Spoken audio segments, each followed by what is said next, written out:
Hi, can you hear me?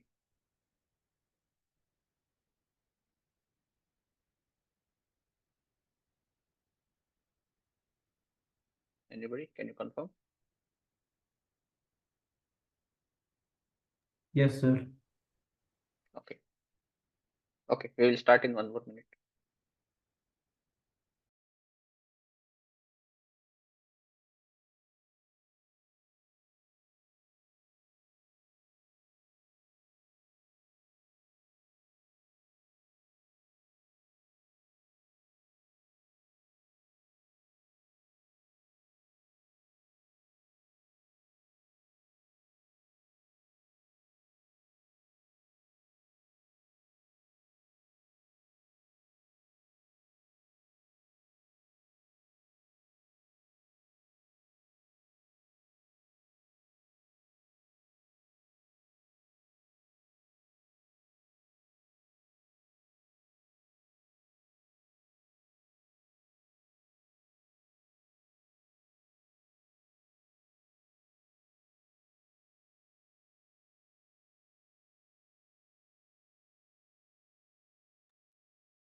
Okay.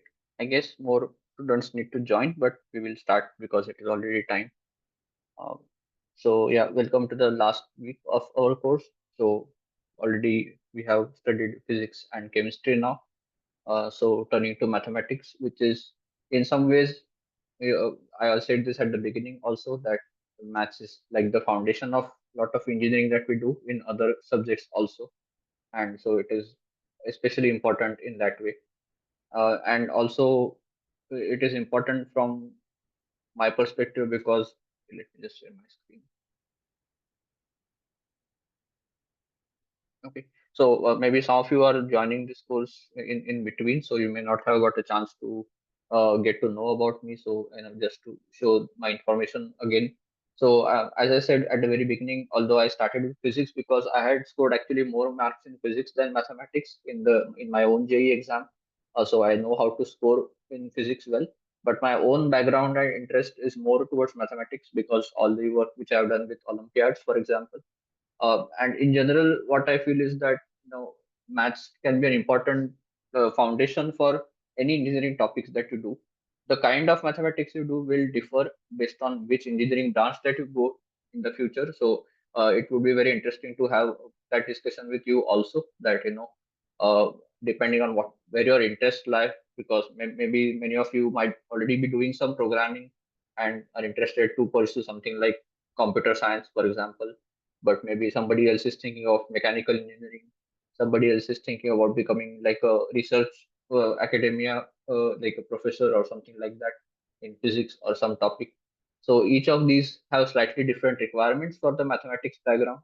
But what is common is the sort of the what we study for the JEE is the sort of baseline from where you need to branch off into your own respective fields. Okay. So in that respect, I think mathematics is a very important starting point. And you will come to realize this in the next 2 years also. Like wherever you do your JEE preparation, uh, maths is not important as a subject just because it is one of the three subjects in for your JEE, but because it has implications for chemistry and physics also. Okay. Uh, so before we start with our discussion, this is something very important which I want to share with you. That what is the purpose of this course in general. I mean, maybe we should have done this at the very beginning of the course, but better to discuss it now at least. That so throughout this course, I think you are realizing that you are learning lots of different things, such as how to categorize a question in various topic or subtopic, how to try to analyze the question, like what are they trying to ask, what are the important problem solving ideas that are used in various cases. Along with that, you're also learning some good habits like how to manage your time properly, how to prepare good revision formula sheet and things like that. So all of these are, I hope, that helping you to become a better student through this program. But at the same time, please keep in mind that this is a very short program, and we are focusing on exam preparation, but that is not the entire story. you know so the second half is also important to remember, that it is not just about exams. Finally, your preparation is for anything that you're going to do in the future, which will be much broader than just any exam or any curriculum, right?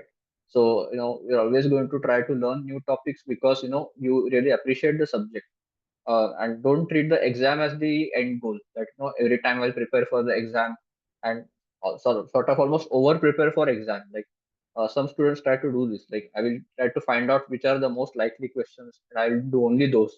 Like, I guess in 10th standard you have this like 21 most likely, 21 अपेक्षित Marathi book, maybe you know. So that is the kind of over preparation for one exam or the other exam, which in the short term will give you very good results, that you may do, much better than somebody else in that exam. But what happens after that? Because that is the more important question. You don't want to be in a situation where you over prepared for an exam and you cleared the exam, and then what was going to come after that, you are completely not prepared for. So, for example, if somebody studies very hard and clears this exam, this JEE entrance exam, and gets your admission in the course of your choice, but then you find that the difficulty level is you are not able to meet it at all, then it means that you are in the wrong place. So there is a risk of that happening if you just prepare for exams and not try to pick up the important learnings along the way. Okay, so I mean, use everything from our course to become a better student, not a worse student. Okay, and don't lose your good habits of learning to appreciate the subject, learning to think critically, and everything that comes along with. Same goes for tools like, for example, last time, if you remember, I showed you how to use some software like Blender to, do 3D experiments, or use ChatGPT to, run or generate more practice material. So all of these tools is always good to be aware of, but don't become too reliant on just the tools, so much that you lose your own thinking ability. So always try to balance this. This is very important to emphasize. Okay, especially for a course like this, where honestly we are not used to these courses that in 3 short weeks we are able to prepare you for one exam.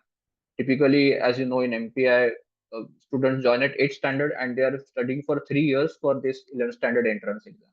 So that is a very long marathon. Okay. So put yourself into the habit of developing the sort of long term thinking. Okay. Okay, I hope everybody is understanding the message. Okay, so then, coming back to what we want to do right now is again focusing on solving the problems. And in fact, we looked at these points earlier also when we're doing the physics, right? Because the fundamental approach is the same whenever you are solving a problem, that you have to convert the sort of the word problem, or the problem into variables. Then you need to solve the variables, like apply the important formulae or do the simplification, and then finally convert the answer back into the original problem, right? So these are the step one, two, three are the same as what we had looked for physics also, but some details change from topic to topic. So one of the things that is important when you are solving the mathematics is that uh, make sure that you choose the least number of unknown variables. Okay, so this point we will illustrate this in the problems that we do. That if there is a diagram which has lots of information, uh, which variables do you assume? So, I mean, the choice is very important. Just to give you one small example. So, for example, if let us say you have a triangle, okay, and you have the three angles of the triangle. So one could, for example, assign a different letter to each angle. So I call this angle as alpha. I'll call this as beta. I'll call this as gamma. So I have three variables in my problem. But remember that the sum of the angles is 180 degrees, right? So in fact, one of the three variables is kind of redundant. So this all again goes back to the idea of the degrees of freedom that we had talked about earlier. So actually, like, this gamma could be replaced by 180 minus alpha minus beta. So you don't require three variables; you require only two variables, right? So this is like looks like a very trivial step, but many such small simplifications are going to reduce the number of unknown variables and make the problem easy to solve. Okay? And this is going to become more and more evident as you go for more difficult problems. Okay. Okay. So yeah, I will see more examples of this. Second point, very important, is use all the information from the problem statement, because sometimes there is just one word or one phrase in the question which is going to suddenly change the whole landscape, or give you some important hint that which direction you are supposed to think. So all of that comes from this. Okay. Uh, yes, Harshvardhan, do you have any comment? Okay. And then the third point is again very specific to mathematics, because we'll more and more often have topics which or questions which combine multiple topics. Okay. Like you may have one half of the question which is geometry, and the second half is some algebra. Or this kind of crossover questions are very common in mathematics, much more common than physics. Like in physics, if you remember, we had that one question about equivalent resistance and a specific heat. So that was like a one-off question. But most of the physics questions were like only of one topic at a time. But mathematics, you are going to find is the reverse. That most often the questions are combining multiple topics, and this is again something you don't have in school at all, right?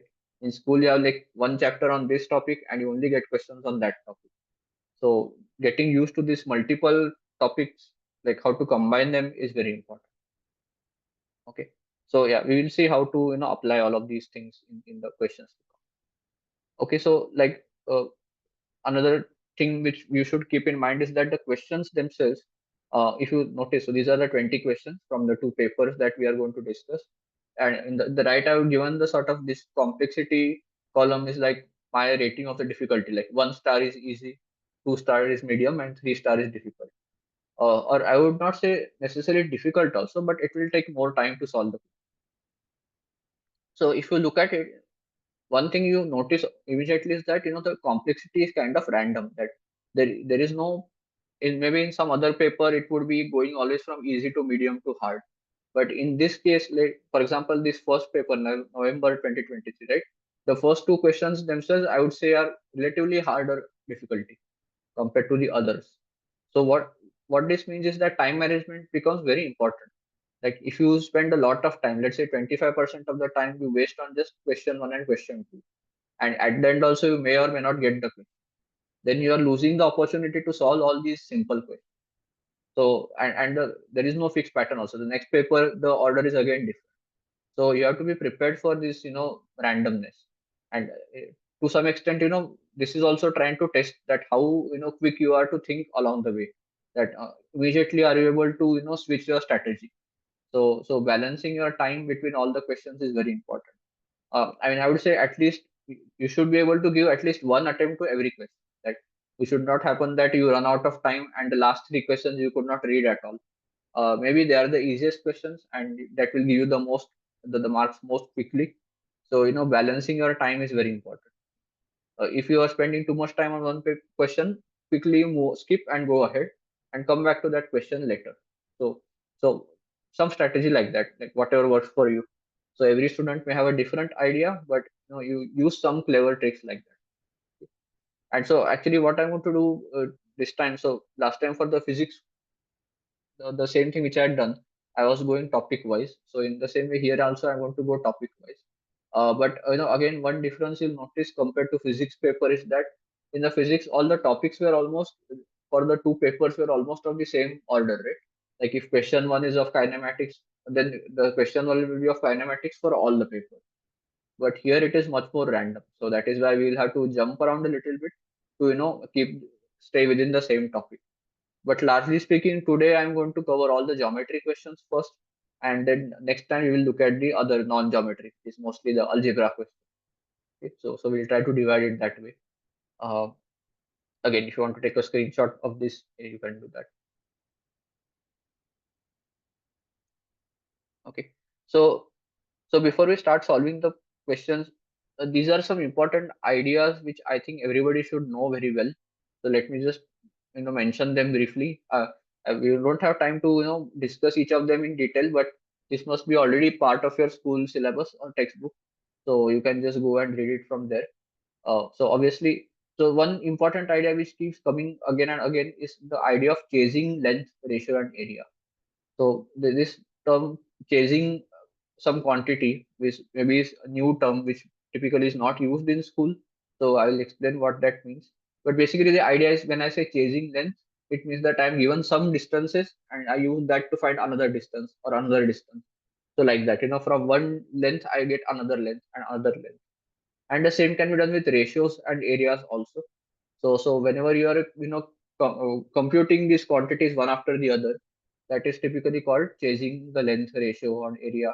And in the same way, you can chase angles also. Like if you have like parallel lines, you must be knowing some properties about the corresponding angles or alternate angles.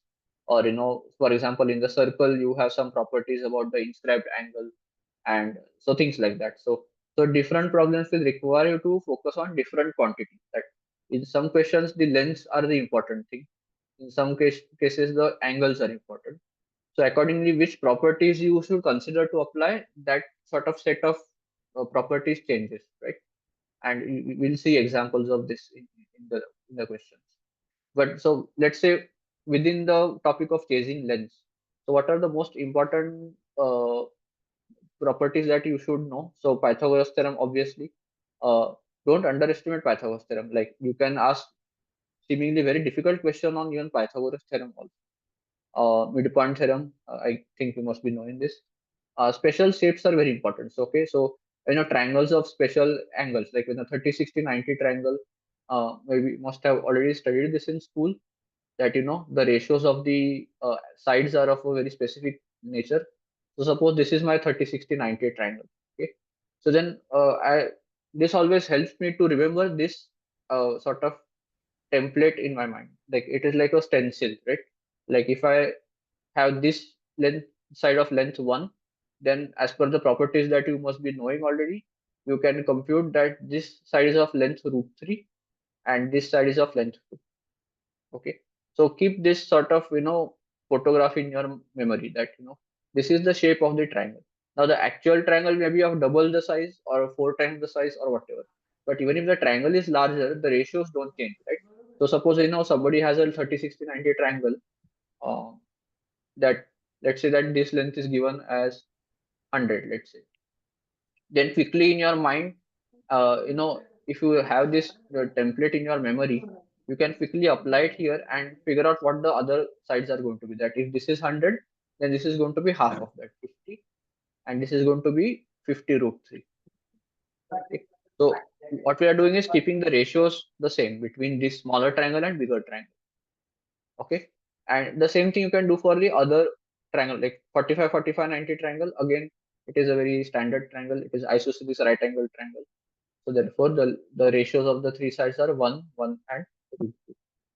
And this 30, 30, 120 triangle is nothing but 30, 60, 90 triangle joined to itself. So if I imagine that I have a 30, 60, 90 triangle like this, and I make a sort of mirror image of that triangle like this. Okay, so imagine that this is like a mirror. Then I take a mirror image. Then this is also 30, right? And so this whole angle becomes 120. So this is a 30, 30, 120 triangle. And again, this has if this length is 1, this length is 1, then this whole length becomes root 3. Okay, so again, another important triangle. So again, I'll just wait for 1 minute if you want to copy, but basically these three shapes are very important. Okay, 30, 60, 90, 45, 45, 90, and 30, 30, 120. Okay, because many questions can be asked using these properties. Okay. So in the same way, other important shapes are quadrilaterals like square, rectangle, rhombus. Again, I will not go through all of these, but I assume that you must be knowing the formulae for finding the area, the perimeter, and all those things, and how to recognize them. Like, so what is the way to say that a given quadrilateral is a parallelogram?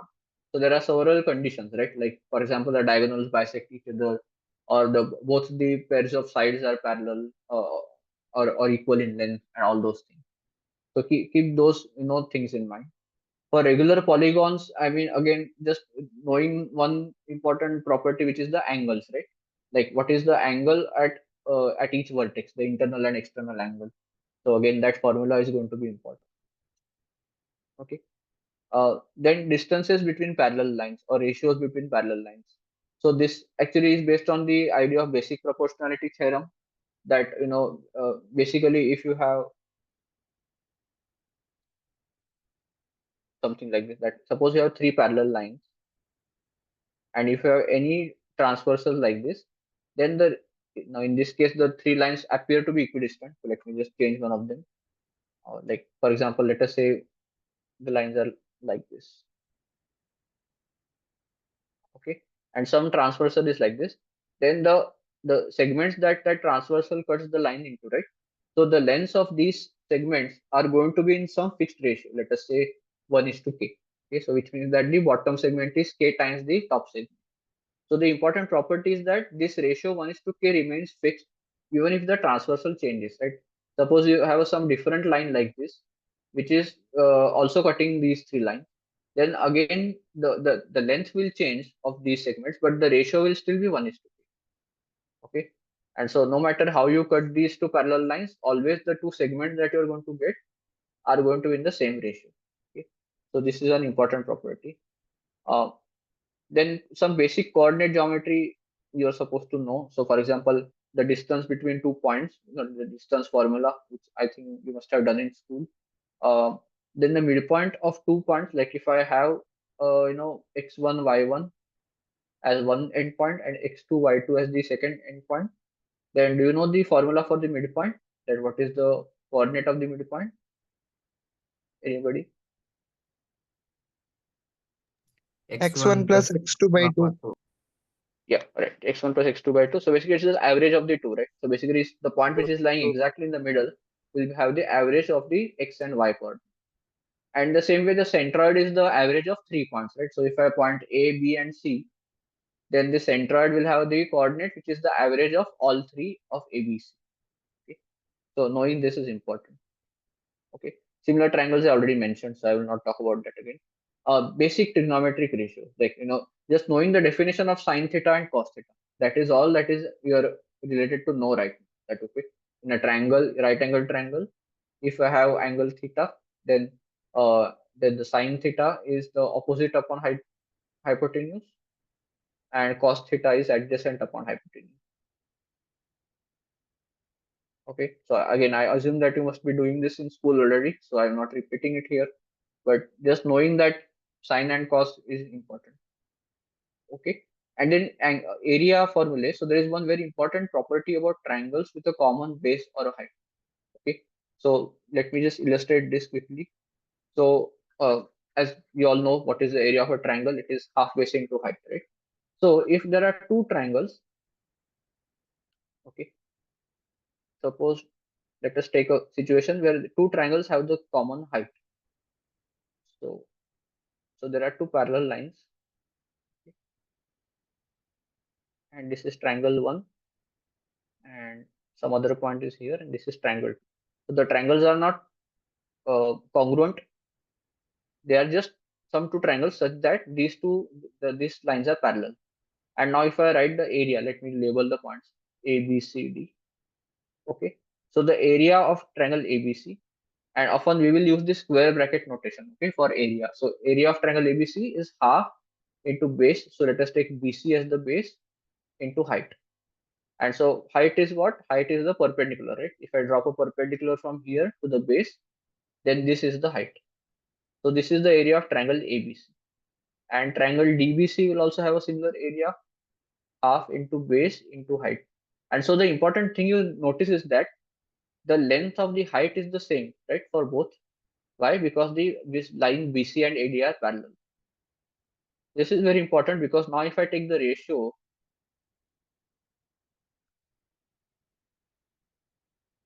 then do you see that on the RHS half will cancel, and so in fact everything is going to cancel, right? So it is going to be 1/1. So these two triangles have equal area. Okay. Suppose I have another triangle. Uh, so bad diagram. Okay. On this same parallel line, suppose I have some two different points, x, y, and z.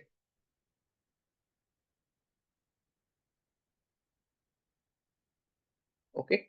And now if I write the area of triangle XYZ, it is also into half into the base into the height. So again, height is h, right? Okay. So if I ask the question, what is the ratio of the areas, like ratio of ABC and XYZ? So now you'll observe that ABC was half into BC into H, and XYZ half is XY into H. So what is common? Half is common and H is common. So therefore, what after everything cancels, what is going to remain is just the base. Okay. So in other words, when the height is common, so this is the case when height is common. So therefore, the ratio of the base is the ratio of the area. Okay. So the ratio of the areas of the two triangles equals the ratio of the bases. And you can have a situation where instead of the height, the base is common. So base is common and heights may be different. So for example, that diagram will look something like this. Let's suppose you have triangle ABC over here, and on the same base BC there's one more point D. Let us say it is somewhere over here. Okay. And now again, to simplify my calculation, I'm just going to write the final formula. I hope you understood the logic. So the area of ABC and DBC, see, the ratio will be equal to the, now the base is common, right? So if I write the formula, half will cancel, BC will cancel, and only the height will remain, right? So if I drop the height from the 2 points, if I call this height as H1 and this as H2, then this will be the ratio, that the triangle which a larger height will have more area, obviously, and the smaller height will have lesser area. So again, this is very obvious. All of this comes from just the formula of the triangle, like half base into height. But this can be applied in very sort of clever ways, to make seemingly difficult problems. Okay, so these are some important ideas in geometry that you should know. And in case you need to revise any of this from your school textbook, make sure to do that.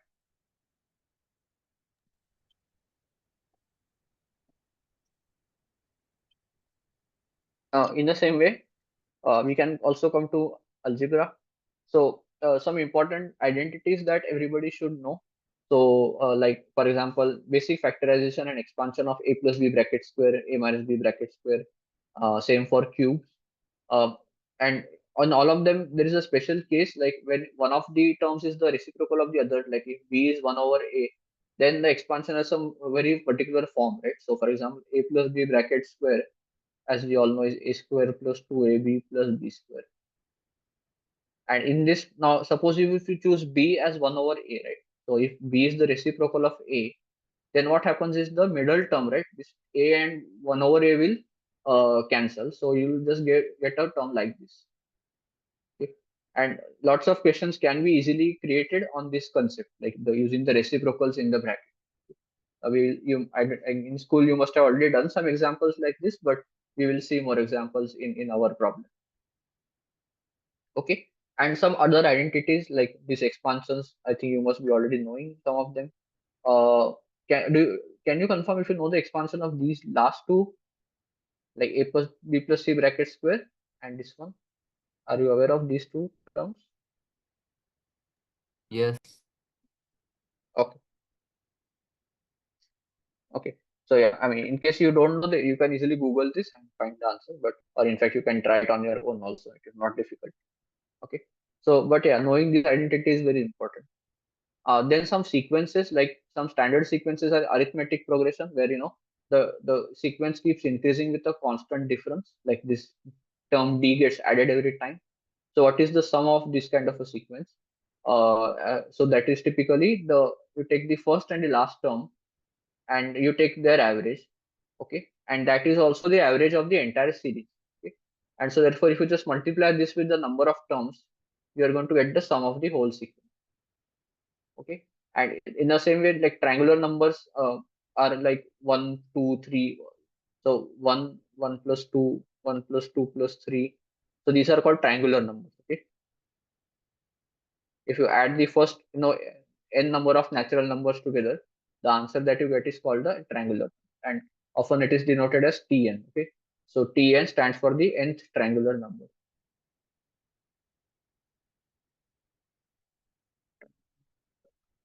Okay, and the formula of that is, I mean, it's the same formula as what we did here, but just in if you substitute the values, you get this formula, n into n plus 1 upon 2. Again, I think you must be knowing this already. Then how to solve equations in one variable or multiple variables.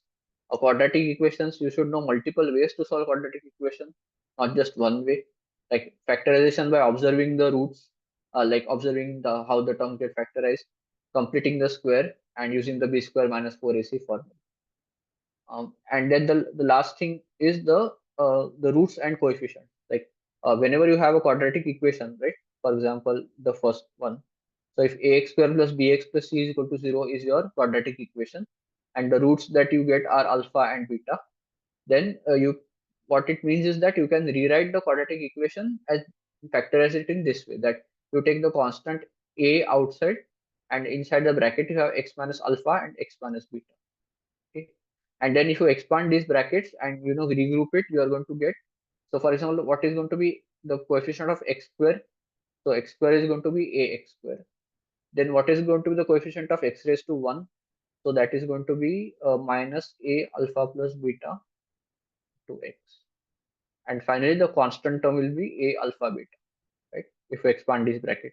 And now if you compare this formula with this formula, like term by term, right? You can see that the coefficients can be equated. So this a and a are matching. So that there is nothing there. But what it means that this term has to be equal to b, and this term has to be equal to c. Okay. So if you rearrange that information, you get something like this. Okay. So basically, the sum of the roots. So alpha plus beta is the sum of the roots, and alpha beta is the product of the roots. So both of these can be related to the coefficients of your original quadratic equation. So like even without calculating the roots, you know the sum and the product just from the coefficient ABC. Okay, so again, maybe most of you know this already, but I want to emphasize this property. Okay, yeah. So I mean, we spent a fair amount of time going through these basic ideas, but it is important to explain that why you should focus on all of these things, because each of them can be used to create seemingly clever problems. Okay, with that explanation done, I think we can start with actual problem solving. Any other questions about the theory part, geometry or algebra?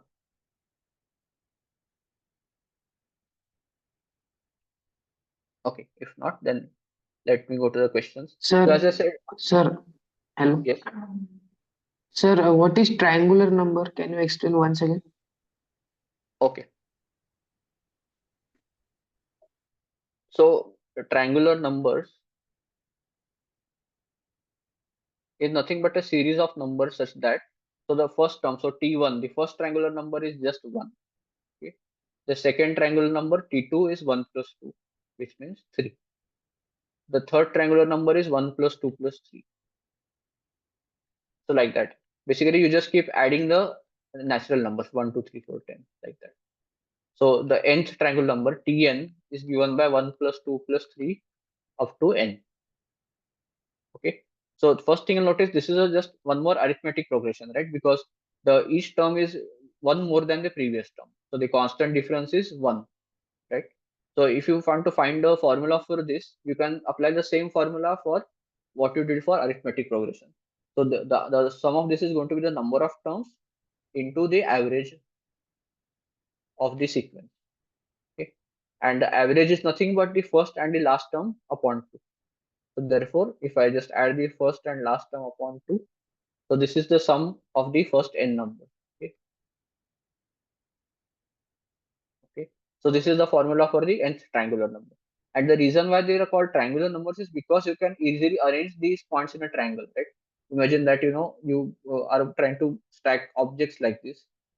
So like when you are three stacks is 1 plus 2 plus 3 6. 4 stacks is 10, like that. So you can arrange the points in a triangle. That is why it is called a triangular. So for example, this is a stack of length 5. So you'll see that there are total 15 balls in this stack. Okay. So we'll see that at Okay, least okay. 2 or 3 questions which are using the concept of triangular number. Okay. Okay. Okay. So let me start to solve the questions. Yeah. Any other doubts anybody may have, we'll resolve them along the way, right? When we do the topic. So this first question, right? Question 21. If you remember that table which I had drawn earlier or shown earlier, that I had rated this question 21 as a very high complexity. Um, and the reason for that is not because this is something difficult. This is just going to be time consuming. Okay. So, and this is again the judgment that a good student should have, like rather somebody who is going to do well in an exam like this, quickly looking at the question and realizing that okay, this is going to be very time consuming, and lots of it's prone to errors, that even if you make one calculation mistake, your answer will happen to be wrong, and you will have wasted a lot of time. So only the student who are confident that they are going to do all the calculations correctly without any single mistake, they should spend sufficient time on this problem. But some other student may feel that I'm going to waste a lot of time doing calculation. Let me come back to this question later on. Okay, so keep that in mind. But the question itself is, I think, very simple, because all you have to do is there are three lines given. So line AB, and let me rearrange that while writing it itself. So let me take the constant to the other side. Uh, line BC and line CA. Okay, so the equations of three lines are given, and so basically you see that the first two lines have point B common. So if I solve them like a simultaneous equation, I'm going to get the coordinate of point B. If I solve the second two equations, I'm going to get the coordinate of point C. And finally, if I solve the first and the third equation, I'm going to get the coordinate of point A. Okay. And so once I get these 3 points, then as we just discussed earlier, that the centroid is just going to be the average of the three coordinates. Okay. So you see, it's just a lot of calculation. Like three times you have to solve the simultaneous equation, and the numbers are also like some of them like 24 and 13. So doing it carefully can be critical. Okay. So let me just, like, for completion, let me just solve the first two equations. So I mean, this is standard theory. You must be already knowing this, that to solve the simultaneous equation, we have to eliminate one of the variables. Right? By the way, I accidentally wrote. Okay, so let's say we want to eliminate y. What I will do is multiply the first equation by 3 and second equation by 5 and add them together so that y will get cancelled. So what am I going to get? 39 plus 30, so that is 69x is equal to, on the RHS, it will be minus 3 minus 20. So therefore, x is minus 23 by 69, or minus 1 by 3. And once you get x, you can plug the value of x back in one of the equations. Let us say equation 2, and I'm going to get 3y is equal to minus 4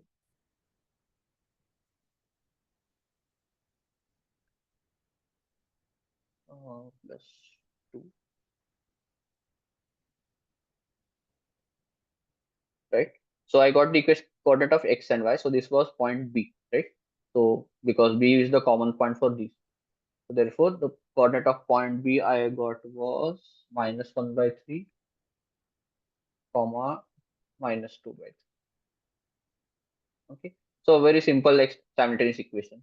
And if you repeat the same process for the equations 2 and 3, I'm going to get the coordinate of C and A. So let me just write the answers.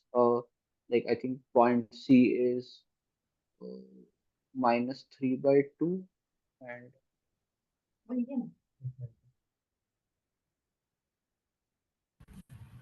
Sir, why don't we use the formula for centroid of the triangle? but to apply the formula, don't we need to know the coordinates of all the 3 points? Oh, yes, sorry. Correct. So what is given is the equation of the lines. Like so the lines of the triangles are known, but the points themselves we don't. So yeah, we are doing that only. We'll first find the coordinates of the 3 points, and then we'll apply that formula. Yes, sorry. Yeah, okay, no problem.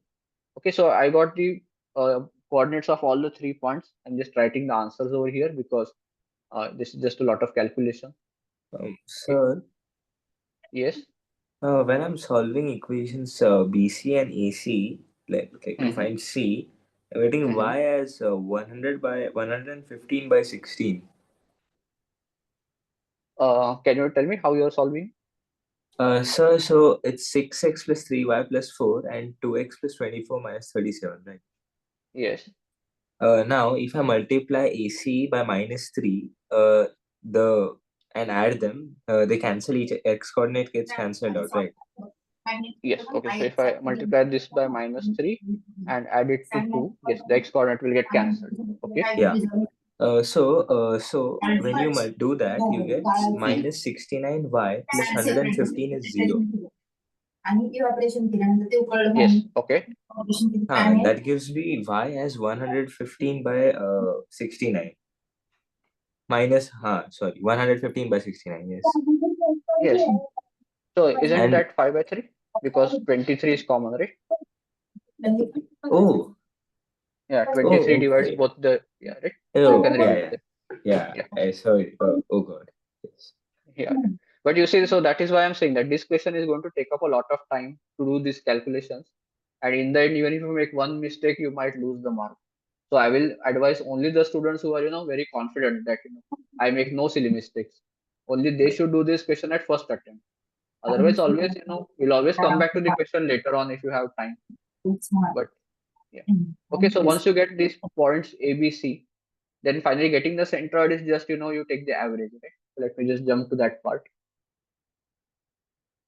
So therefore, the centroid will be, so the x coordinate of the centroid, and note, see the coordinate of the centroid is given as h comma k in the problem. So I need to, let us find h and k separately.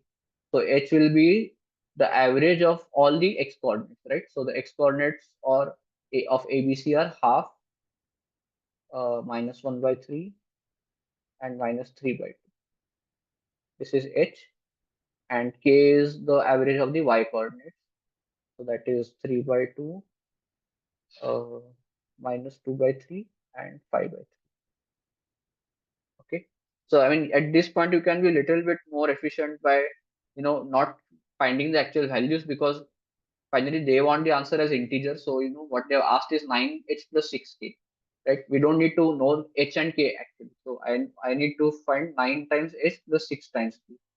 So that is going to help some things to cancel, right? Because when I multiply this thing by 9, then this 3 and 9 will cancel, and so some things get simplified that way. So I'm going to get 3 times inside the bracket, it will be uh, minus 1 by 3, and half and minus 3 by 2 will become minus 1, plus when I multiply this by 6, the 3 and 6 will get cancelled, and again inside the bracket you will see that these two terms combine to plus 1, and so overall this is minus 1.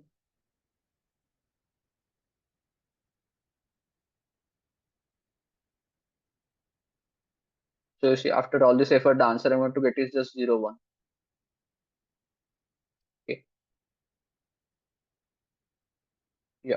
So yeah. So this is how you solve the question like this. I took some shortcuts. I did not actually solve the full simultaneous equation, but I hope everybody is able to follow the method at least. Okay. When you start studying in your 11th and 12th standard, you will come to know some shortcuts, like to solve two simultaneous equations. This is the school method, right? Where multiply and eliminate one variable.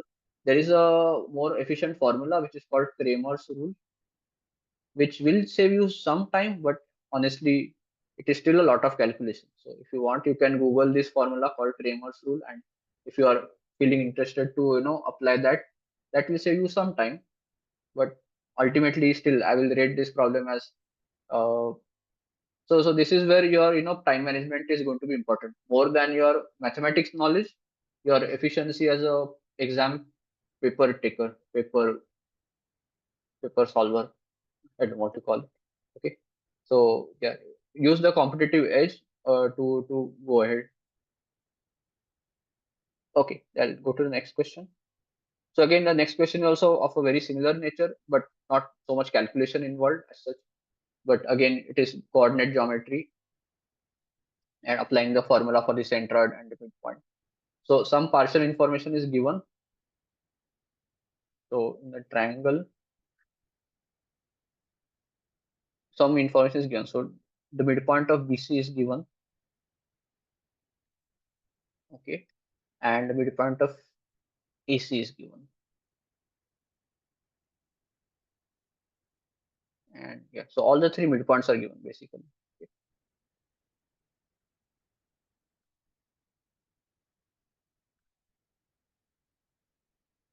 Okay. And from that you have to find, so G is the centroid of triangle ABC, right? So if I, so centroid is the point where the medians are concurrent, right? Do you know any other properties about G? Have you studied this in school already? They divide median in the ratio of 2:1. Yes. Okay. So again, important property that the centroid divides the medians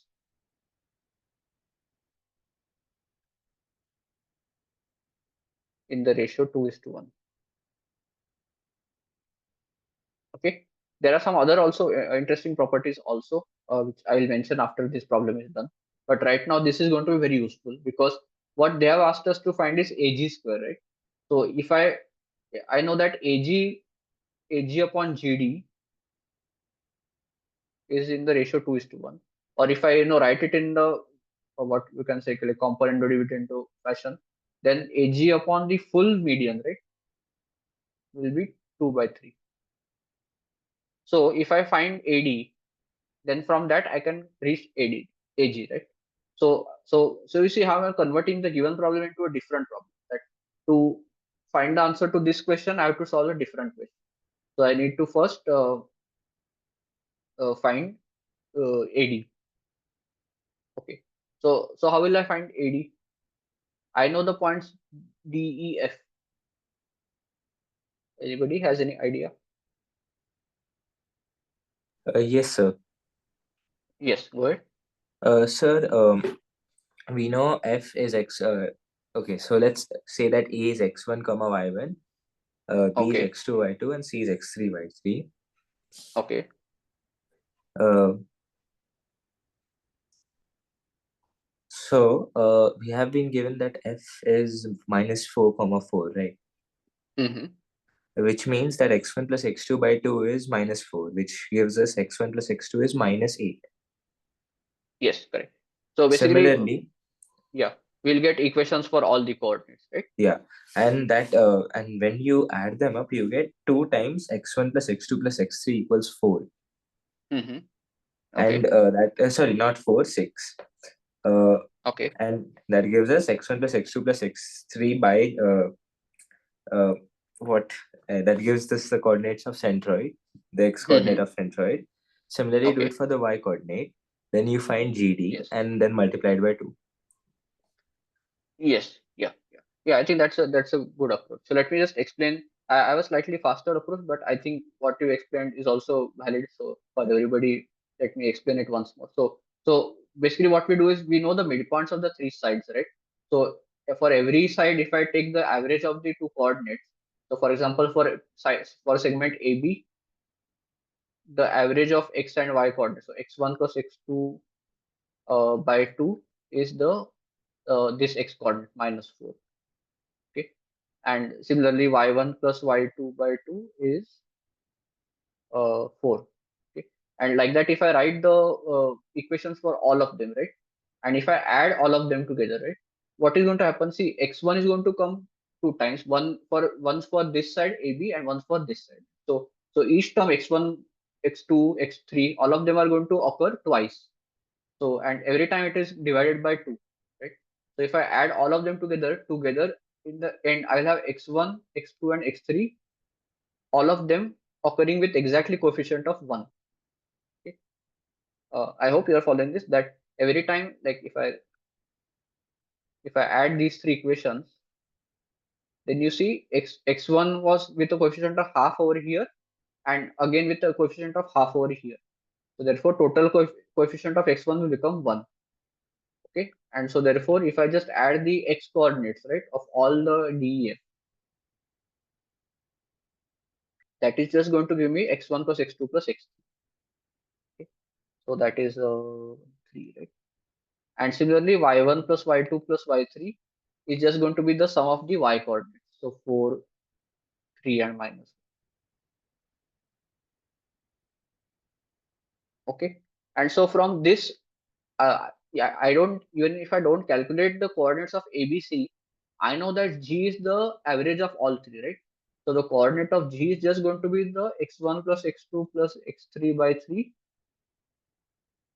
and and so that is 1, and the y coordinate will be y1 plus y2 plus y3 by 3. So you see, I found the coordinate of G as 1 comma 2 without even finding the positions of ABC. Okay, and then once you find G, then again, then on that median we know the length, so we can say that so then on the median we know that whatever is the length of GD, which you can find by distance formula.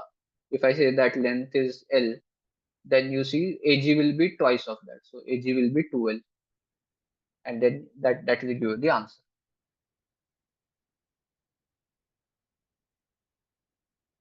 Okay, so for completion, let me actually do the calculation. So G is 2 1 comma 2, and D is 2 comma minus 1.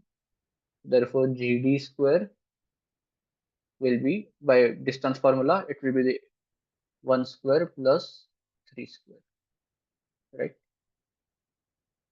So which is 10. So GD square is 10. So therefore AG square will be, so because AG is twice of GD, right? So the square will be 4 times. So the answer is 40.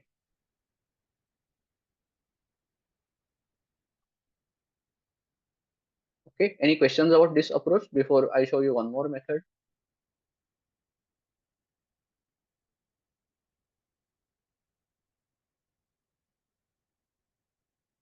Okay, so there is one more way to look at this problem, and for that let me focus, like let me zoom in on the diagram a bit more, or maybe let me draw the diagram separately.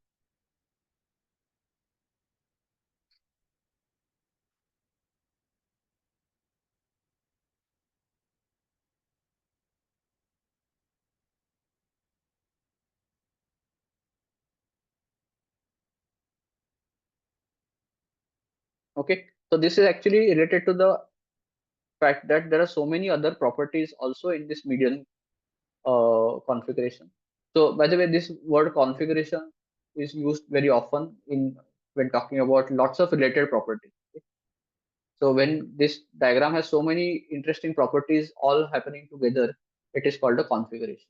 Okay? So let me point out some more interesting properties. The first is, of course, we have noted that all the medians are concurrent, and the ratio of the segment, like AG upon GD, and so all those ratios are equal to 2:1.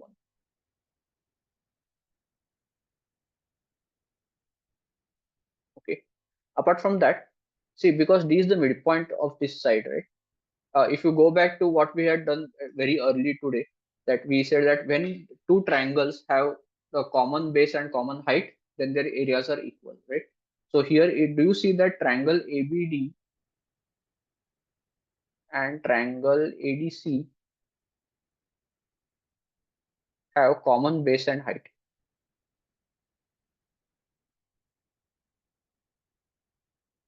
Okay. So what do I mean by that? Like, what is the area of triangle ABD? It is half into the base, which is BD, into the height. So height is, if I draw this, that is the height, right? So this is the area of triangle ABD. And what about triangle ADC? That is half into the base BC into the height H. But do you see, because D is the midpoint, so the BD and BD are equal, and the height is also equal. So therefore, in fact, these two triangles have equal area. Okay, triangle ABD and ADC have equal area. And so basically what it means, that the median, like AD is the median, right? So the median is dividing the original triangle into two equal area triangles.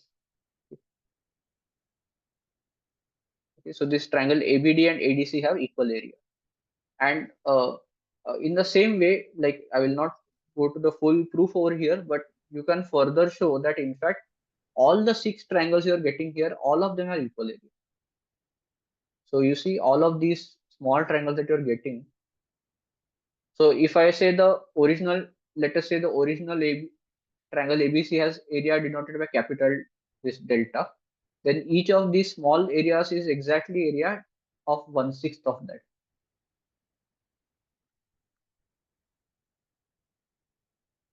Okay, so all these 6 small triangles have all of them equal area of delta over C. Okay. Uh, Furthermore, so this is all about areas. But what about the sides themselves? So use a different color. Beyond this, you know that D and F are midpoints of the two sides. So you must be knowing midpoint theorem. So what midpoint theorem says is that if I join DF, then DF is uh, half of the base and also parallel to the base, right? So DF and AC are parallel, and DF is half of the base. And if you notice, AE is also equal to half of AC. So in other words, this FD and AE are two equal and parallel sides. So they are parallel to each other and are equal in length. So when two sides are parallel and equal, what gets formed over here?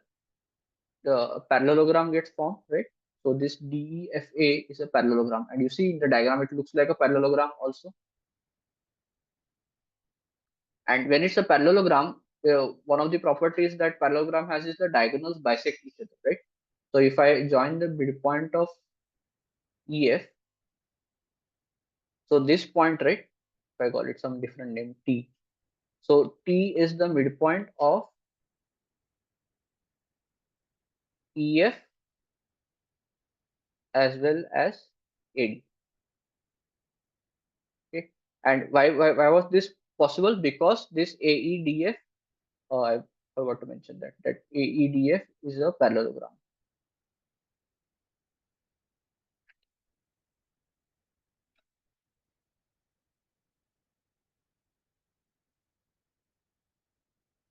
Okay. So all of these properties are there in this diagram. Actually, I have not even finished showing all the properties, but you see that so many things are happening. So by the way, there is nothing special about AEDF. In the same way, this, like, I'm using a different color to mark this, BEDF is also parallelogram, and I ran out of colors. This is also parallelogram. So there are so many parallelograms and everything happening in the same diagram. Okay. So when you have so much information, becomes difficult that what should I use first, what should I use next, becomes very difficult to figure out. Yes, further. Sir, I have a doubt in this question. Yes, go ahead. Sir, so yeah, when we calculate the centroid of triangle as 1 comma 4 Mm-hmm. 1,2. and 1 comma 2 and where we have D as 2 comma minus 1. Yes, So we can find A. yes. We So can find the coordinate of A, but we don't need to find the coordinate of because we just want the length of AG. and if we calculate and then distance of AG and its square, is it a correct method? Yes, it is correct. Why not? But how are you going to calculate A from G and D? If we calculate G and D, we have the ratio 2:1. Mm-hmm. So we can use that formula x is equal to m1x2 plus m2x1 upon m1 plus m2. Oh, yeah. Okay. So section formula, right? But keep in mind that the A is outside the length GD. So if you just take 2:1, like, you have to be careful how you apply section formula. You Yes, must be aware of section formula when the point, like, if I have 3 points A, P, B, and P is between A and B, then there is one section formula. But if the yes, point P goes outside segment AB, then the some of the signs have become from positive to negative. So you have to be a little yes, bit more careful. But yes, your yes, method is correct. Yes, we yes, can use. yes, Yeah. Okay. So this point T, which is a midpoint of EF and AD also, this is going to be helpful for us. So for example, let me just write my solution over here. Okay, so my observation is that parallelogram AEDF. Okay, so the basically what I'm going to say, the midpoint of EF is the same as the midpoint of AD. That is what I want to use here. So that will give me a way to calculate find point A directly, right? Because midpoint of EF I can find because I have E and F. So what is the midpoint of EF? It is just the average of these two coordinates, right? So that is 5 minus 4 by 2 and say 3 plus 4 by 2. Okay, so the midpoint of EF is simply half comma 7 by 2. And this is also equal to the midpoint of AD. So AD is, so the x coordinate will be x1 plus 2 by 2 and y1 minus 1 by 2, right? So this is the midpoint of AD. So if I equate them, you see I'm going to get the coordinate of A directly, right? So I'm going to get half is equal to x1 plus 2 by 2 and 7 by 2 is equal to y1. Okay. So if I solve them, I'm going to get the values of x1 and y1 directly. Yeah.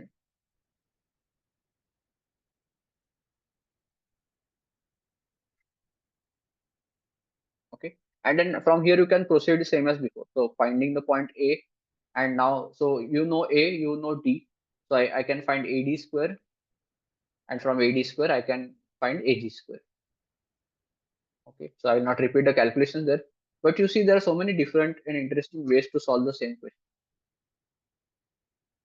Okay, so with more experience you will start to see all of these proper possibilities, but as a homework I will suggest to you that spend more time with this median configuration and find all the interesting properties, many properties which I have not even mentioned right now because of time, but yeah, you should explore all of these possibilities. Okay, anything else about this question?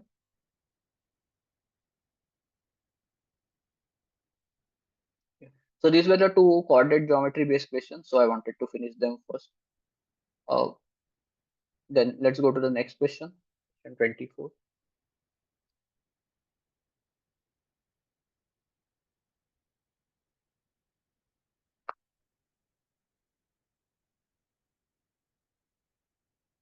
Okay, so given a regular hexagon.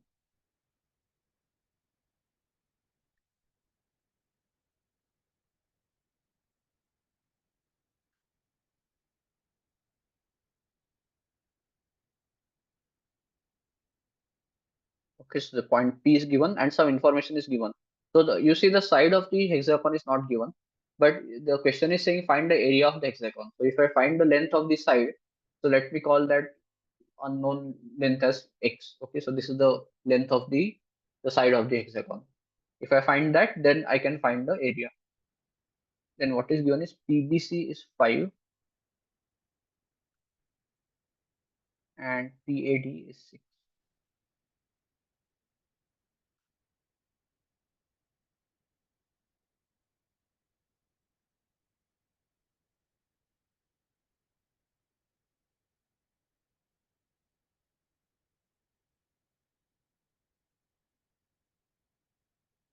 Okay, so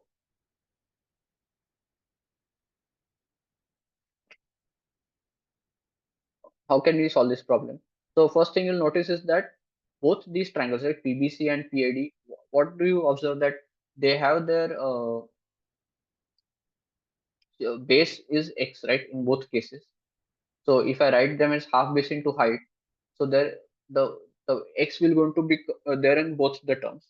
But in addition, you are also going to have this like altitude, right? If I drop this altitude, then we'll have to some. So let us give some names, like let this call be h1 and h2. Okay, so I'm going to get the first area of PBC is phi is equal to half into the side length, the base BC into H2, and PAD is half into again the base into H1. Okay, so now if I add them together, what I'm going to get is 11 is equal to half into X into H1 plus H2. Okay, so now it may seem that what is the point of this H1 plus H2? Like I don't see how to use that information in any way. That how can I try to apply H1 plus H2?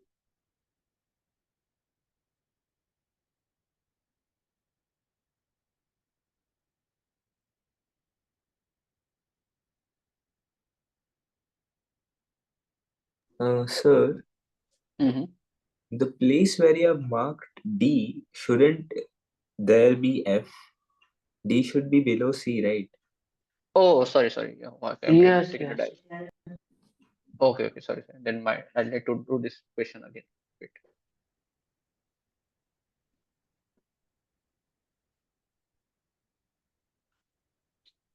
Oh, sorry. Okay, then let me start the labeling from here then. A, B, C, D.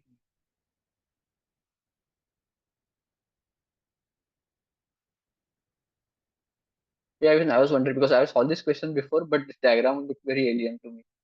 Yeah, okay, that makes sense. Okay, so now P is over here. So what is given is PBC and PAD.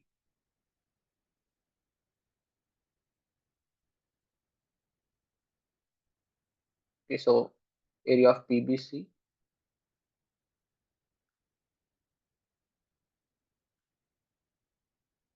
Okay, so the again, if I say the length of my hexagon is X, then first thing is that AD.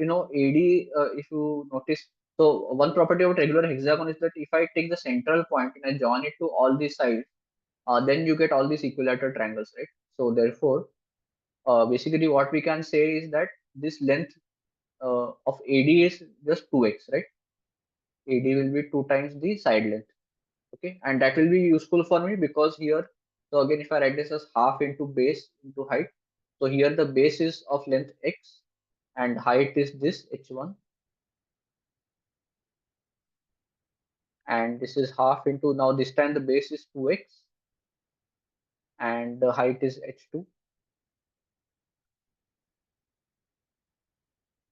Okay, and so the thing is I don't know the values of h1 and h2, but so what is a useful property about a point between two parallel lines, right? Let me just talk about that briefly, that when you have two parallel lines and you take any point between the two lines, and then if I drop altitudes like this, right, h1 and h2 from this point P, then you see the sum of the altitudes h1 plus h2 is nothing but the distance between the lines.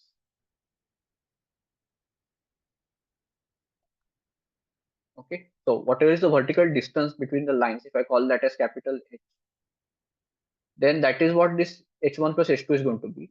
So even if wherever this point P moves, like if it moves closer to one of the lines, the other distance will increase and vice versa, but the sum will always going to remain constant.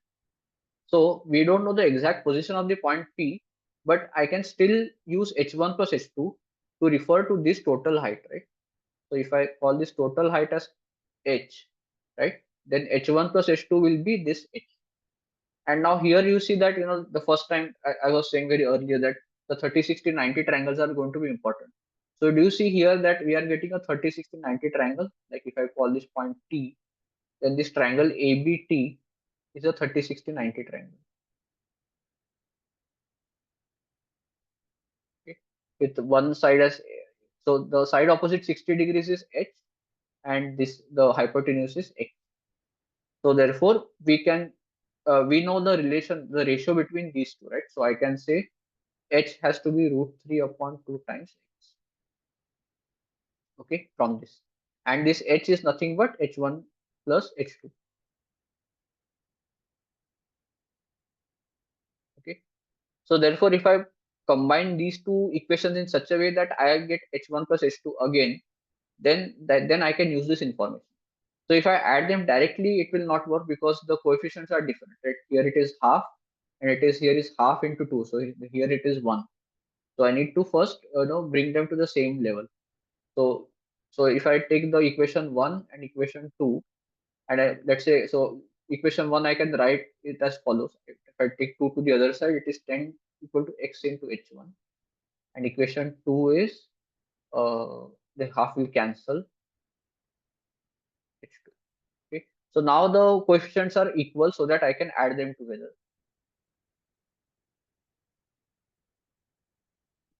Okay, and now here h1 plus h2 can be replaced by this quantity.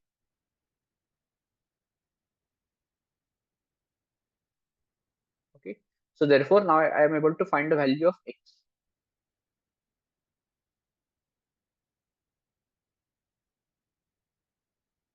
Okay, so I actually x square is also convenient to me because I want to find the area of the hexagon. I don't need to know the value of x, right? And so how to find the area of the hexagon? As I said, that it is a combination of 6 equilateral triangles, right? So each equilateral triangle of length x, you must be already knowing the formula for equilateral triangle area. It is root 3 upon 4 into the side square, right? So the area of one triangle is root 3 upon 4 into x square.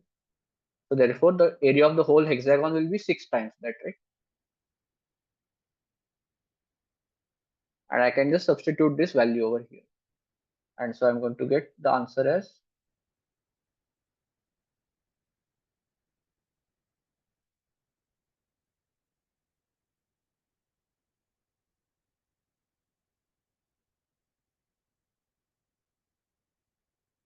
48.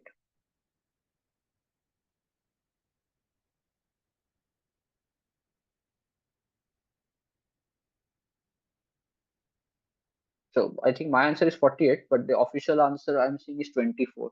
I think there Yes. must be a calculation mistake. My answer is, anybody can confirm that your answer is also 48? Maybe I think the official question may have some mistake. Okay, but anyway, the final answer is not so important, but the method is what should matter. So again, the main idea here was this triangle PBC and PAD can be combined in such a way to get the H1 and H2 together, right? So this H1 and H2 have to be combined to get the total length H1 plus H2, which is the height of like in this 30, 60, 90 triangle. We know how much it is in relation to the hypotenuse. So you see lots of variables were involved, but finally they come together very nicely to give us this answer. And you see, till at the end, we don't know the values of H1 and H2, we still don't know, but we don't need to know that. Yes, Amruta. Sir, how can the triangle ABT 30, 60, 90? It is 3069. So BT is a altitude. So therefore, this angle is 90 degree because of that. And here, this, as I said, if I divide this triangle into these like 6 equilateral triangles, then you see that this angle is 60 degrees. AB, Yes, sir. BA, if I send call central point O, then BAO is 60 degrees. Yes, sir. Okay. Okay. So in case you did not know this property, that a regular hexagon can be very nicely divided into these 6 equilateral triangles. Okay. Any other question about this one?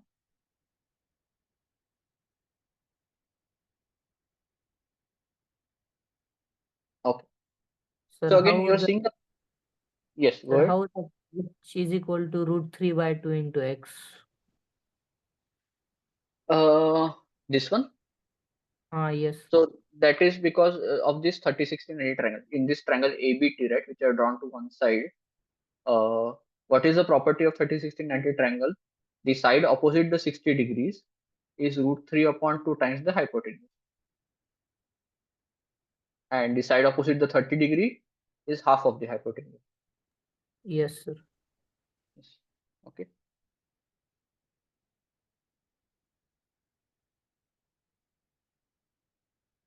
Okay, we'll go to the next question. Okay, again based on area. So you see how, yes, Harish. Sir answer 24 यायला पाहिजे ना? माझं answer 48 येत आहे. मला sir officer मी तुम्हाला करून photo टाकू का?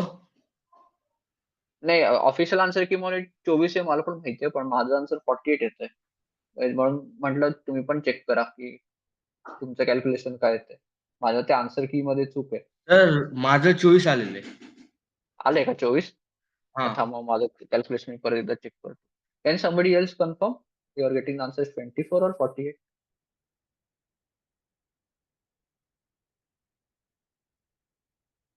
Okay, so let me go through the steps one by one. Okay, so the first is this is 5. So from this I got this. The second equation is this. So when I add them, I get 16 is equal to this much. And here h1 plus h2 is replaced by root 3 by 2x. Okay, so therefore x square is 16 into 2 by root 3. इथपर्यंत तर बरोबर आहे सगळं. Then the area of one triangle is root 3 upon 4 times x square. So area of 6 triangle is 6 times of that. आणि मग इथे that is 6 into root 3 by 4 into this quantity. आणि त्याच्यामध्ये root 3 cancel झाला, 2 cancel झाला. माझं तर 48च येत आहे. So can you check your calculation? 48 आहे सर. 48 आहे ना? Just check your calculation. If you're getting 24, कुठेतरी एक 2 चा फॅक्टर चुकला असेल. हो sir. Okay, the next question. But you see how basic ideas are used to create these problems. हे सगळं तुम्ही शाळेत केलेलं आहे. एरिया ऑफ ट्रायंगल सगळ्यांना माहिती आहे. 30, 60, 90 ट्रायंगल सगळ्यांना माहिती आहे. But how to use all of that to create a harder problem. So that is the difficult part about this exam, not the theory. Okay, question 23. Okay, I'll just give you 1 minute to read the question because I'm not going in order. So maybe even if you have seen the question before, you may need some time to recall it in your memory.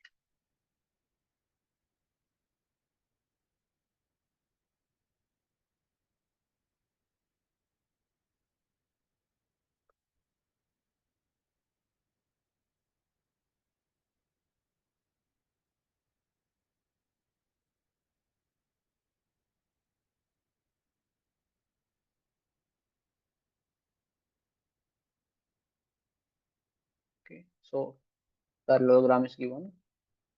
Point E is on side AB such that AE upon EB, something like this, roughly speaking.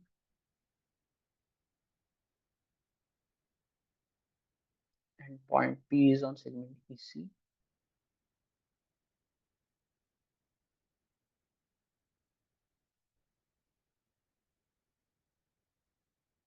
So what is given is area of triangle EPB is 1/4 of the area of the entire quadrilateral, and CPB is given as 7.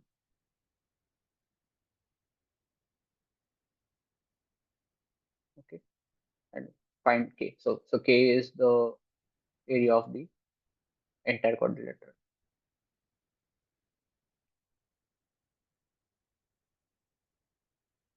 Okay, so this is again an example of where if I remember, initially I used the term area chasing or ratio chasing. So this is a very typical example of that the multiple area or ratios are given, and so you have to use them together. So multiple times that concept, that common base or common height, you have to observe and try to use that in some. So if you observe, first thing is that let us consider if I take this diagonal AC, right? So it is going to divide my parallelogram into two equal parts, right? So triangle ABC will have the half of the area of the full ABCD. So ABC is K by 2. Then this ratio is given as 1:2, AE upon EB. So if this ratio is 1:2, can we say that the area, so AE upon EB will be equal to the areas or the ratio of the corresponding triangle. So triangle AEC and triangle EBC. Okay, why? Because again, same concept, half. if I look at this, these are the two bases or these two triangles, right? And the height is common. If I draw the height over here, the height is common. So when you write the half base into height formula, everything will cancel and only the bases will remain. So therefore, this is the ratio of the two bases. And then, so if this total area of ABC, which is k by 2, is split into the ratio 1 is to 2, right? So if ABC is k by 2, then how much will be the each part? So when you split k by 2 in ratio 1 is to 2, so imagine that this is a object of length k by 2. And if you divide it into 3 equal parts, so each part will be 1/3 of that, right? K by 6, k by 6, k by 6, right? And out of that, if I take 2/3, right, then that will be 2k by 6. Okay. So that is what we are doing to the area. That this total area of ABC, we are splitting into 2/3 to get EBC, right? So in other words, EBC will be 2/3 of ABC.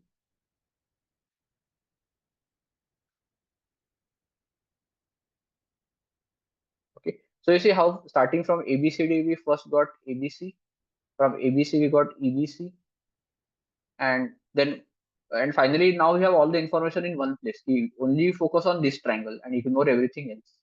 So in this, what is happening? This part is 7, and EPB बद्दल काय दिलंय? EPB is 1/4 of ABCD, which is k by 4. So this part is k by 4. So I can now write the equation, right? EBC, this k by 3 is equal to 7 plus k by 4, and I have to solve for k. So if I just multiply by 12, you get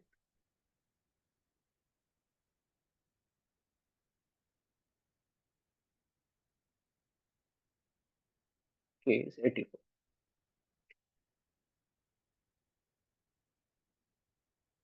Okay. So what we applied here, the only sort of critical step was applying this ratio formula, that the ratio of the bases is the ratio of the areas of the triangle.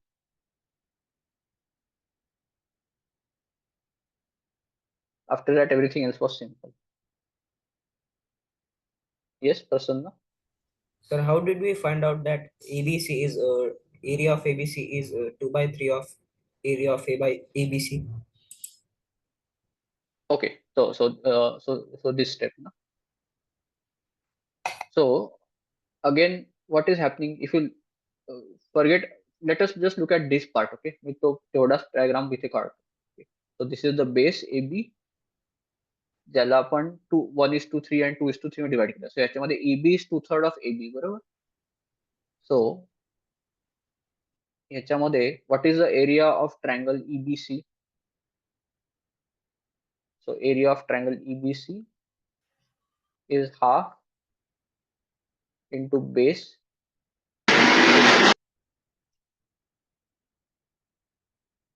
right? And ABC is half into, so ABC चा base AB आहे, and so ह्याचा मी ratio जेव्हा घेतो BC upon ABC, so the ratio of the areas will be equal to, so you see half is going to get cancelled and H is also get cancelled, so I will only have EB upon AB. And when this is divided in the ratio 1:2, then EB upon AB is 2/3, बरोबर?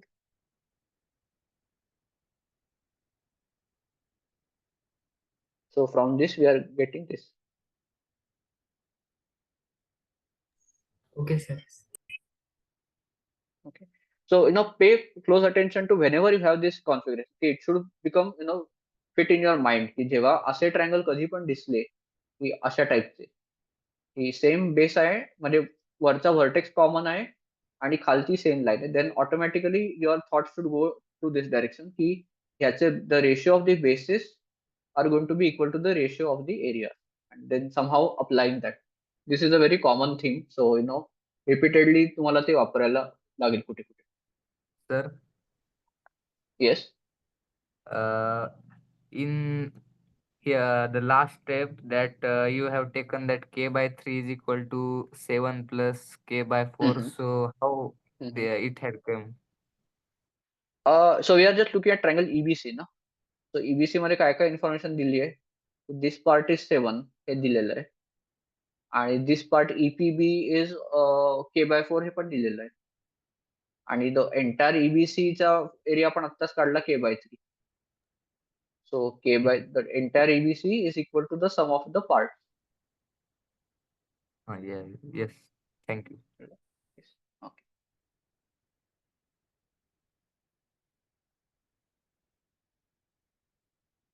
Yes, Prasanna. Sir अशा क्वेश्चनला एकच method असते का दुसऱ्या मेथडनी करता येतं? फारसं काही व्हेरिएशन नाही आहे पॉसिबल. म्हणजे बेसिक कन्सेप्ट जी का हा जो पॉइंट ई दिलाय ना त्याचा जो रेशो वापरणं ह्याला काही दुसरा ऑप्शन नाहीये. मला ओके ऍटलीस्ट या क्वेश्चनला तरी मला काही दुसरी मेथड नाही सुचते. कदाचित दुसरा कुठला क्वेश्चन असेल तर बघूया. पण म्हणजे ही रेशोची कन्सेप्ट वापरायला काही ऑल्टरनेटिव्ह नाही. Okay. Okay, then let's go to the next question. Again, based on the same ratio area concept. Yes, Harish.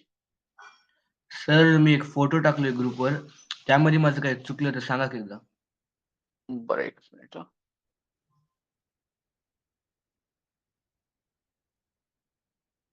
मी आपला क्लास झाल्यानंतर सांगतो. ठीक आहे. हो सर. तो आधीच्या क्वेश्चनचं सॉल्व्ह करून पाठवलं का? हा सर. ठीक आहे ठीक आहे. बघ माझ्या ते काहीतरी कॅल्क्युलेशन मिस्टेक असेल कदाचित. बरं. Okay. So question 29 again same ratio concept. So again give you a chance to practice this idea if you have any doubts how to apply it. So I will just wait for 1 minute. तोवर तुझा answer बघतो.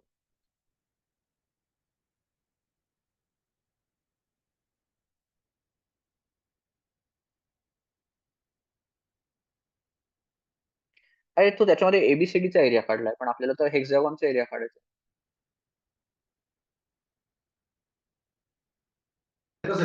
काय sir? You have found the area of quadrilateral ABCD, but the question is asking find the area of the whole hexagon. मग त्याच्याबरोबर double नाही काय ना? हा हा येस सर येस सर. हा ठीक आहे.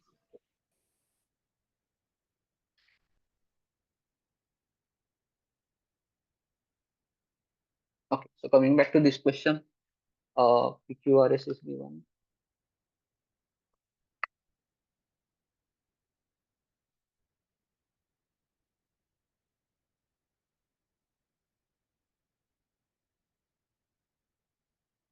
Okay, so it is a square, and inside that square is an equilateral triangle. So immediately when you have the question like this, where all the nice objects are given, like square and equilateral, they are all regular objects, right? All the sides are equal, all the lengths are equal. So there is a मागच्या वेळी physics मध्ये बघा एक question केला होता. It was about resistances. असा triangle shape होता. There we had use the word symmetry. Okay, this word symmetry is going to keep coming back in various places. When the situation looks very nice, balanced, then you can take advantage of that and make some simplifications. इकडे पण काय होणार आहे? डोळ्याला दिसतंय साधारण की PA and BR are going to be equal. Okay. Whatever is the length over here, hey PA आणि BR ते इक्वलच असणार आहे. असं नाही, बिकॉज कॅन इट हॅपन की द ट्रायंगल इज असं आहे की एका साईडला कमी आहे डिस्टन्स आणि एका साईडला खूप जास्त आहे. असा ट्रायंगल होणं पॉसिबल नाही, especially when it's in equilateral triangle, right? Any other shape triangle, obviously it is possible, but when the inside triangle is also equilateral, then very likely this PA and BR are going to be of equal length. Okay, so as a guess, I'm not saying that we have proved it, but this is a very reasonable guess. The PA and BR are going to be of equal length, and then we can try to see if we can prove that or apply that. Okay, so can somebody see the reason? Can you prove this why PA and BR have to be equal? So triangle PAS and SBR are congruent. They are congruent, right? They are congruent by which test? S, A, and S. No, S. Yeah, PS is equal to SR, And 90 So yes, degrees if, equal and AS is equal to BS. RHS. yes, RHS. RHS, right?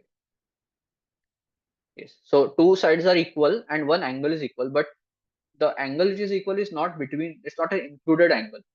But luckily, because that angle is 90 degrees, so therefore RHS test can be applied. Okay. So therefore the triangles are congruent. Okay. And so that will help us because now what आपल्याला काय काढायचं आहे, we have to find the ratio of the ABQ to APS. बरं, ठीक आहे. So let us do one thing. Let us give the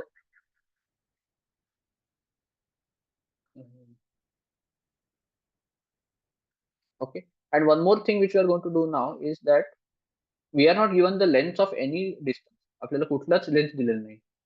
So I am just going to say let the length of my square be 1. Now your question is that how will I assume that I'm not given that maybe my square is of larger or smaller dimension. But because the whole question is about ratios, right? See, what is the question asking? It is just asking ratio of what we are supposed to find. Lambda is the ratio of APQ, ABQ upon APS. So if it is a ratio, how does it matter whether this length is really 1 or if it is something else? I'll just call this as 1. Like suppose the real square was smaller, then I can just expand that and to get this.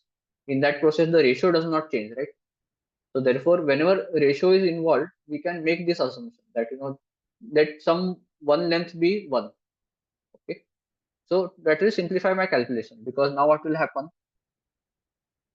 And we already saw that these are equal. So this PA and BR are equal. So let PA and BR be X. Okay. And then let so this remaining, right, B AQ and BQ. So you could either call them as Y, but now because this total length is 1, so I can just call it as 1 minus X, right? The total square ची length जर का 1 है and त्यातला हा X आहे, तर this is just going to be 1 minus X. So you see how one variable is removed. If I did not make this assumption, then I'll have to have two variables, X and Y, in my calculation. But now I can have everything in terms of X only. So that is the advantage of simplification. आणि आता आपल्याला काढायचं काय ratio. So area of triangle ABQ, हा वरचा triangle एबीक्यू, त्याचा what is the area of that triangle going to be? AQ into BQ, like half into the product of the two sides, right? And APS is this triangle. So त्याचं तर one एक side तर 1 आहे.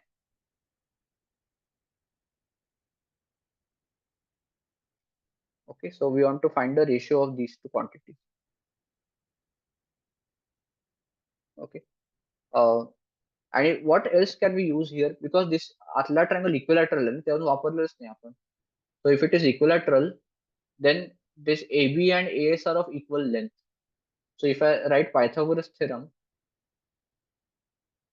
for both triangles, right? So AB is the hypotenuse of triangle ABQ, right? So therefore AB square is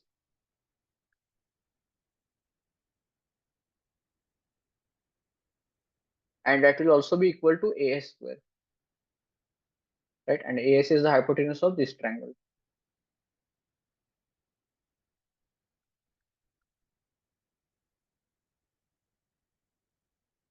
Okay, so these two lengths are equal.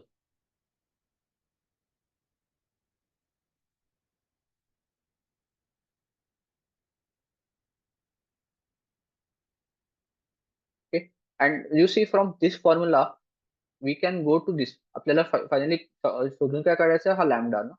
So the lambda was equal to the ratio of these two areas. So half will cancel. So I'm going to get 1 minus x square upon x.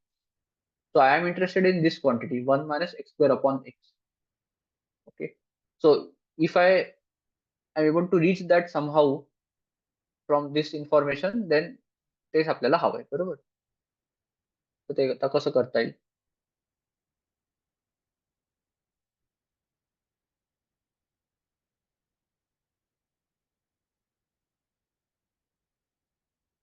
So if I expand this, right, what I'm going to get 2 minus 4x plus x square. Okay, I'm going to get this.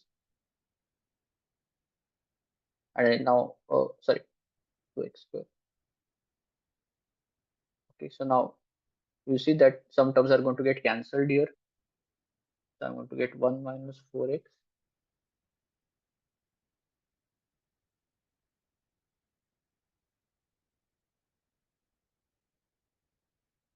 Okay, so now here I can do two things. I can, if I want, I can solve and get the value of x. But keep your focus on where I want to reach. I want to reach this term 1 minus x square upon x. So do you see here I'm already having 1 minus x square इकडे आहेच इकडे. तर 1 minus 2x plus x square असं लिहू शकतो ह्याला मी.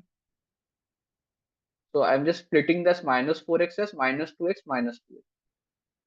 Okay. त्याच्यामुळे काय झालं की इकडे I got this numerator automatically and here I'm getting the denominator.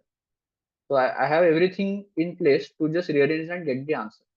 So can I directly rearrange this as 1 minus x square is equal to 2 times x? Or in other words,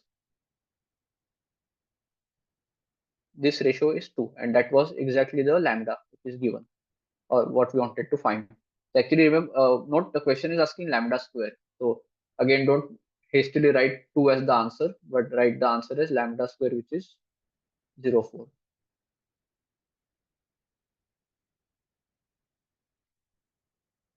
Okay, let me repeat the calculations quickly. So first thing is that we quickly showed with congruent triangles that this BR and PA are equal. त्याला आपण x म्हटलं. And then we said the total length of my square is 1. So therefore the remaining part became 1 minus x, right? This AQ and BQ. Then the ratio which wanted to find lambda, which is these two areas. So we can write them as area formulae and cancel terms to get this. This is what we want to find. And then again, very initially what I had said, use all the information. So आतला triangle equilateral है विसरू नका. So you want to use that this is equilateral by equating the area, the length of AB and AS. You see, so how we are using all the information. See, equilateral means all three sides are equal, right? So first part that these two sides are equal, we use to show the congruence. So that part was already done. So there, that is just using the isosceles part, not the equilateral part. But now this is the second part where the third side is also involved, that we compare AB and AS.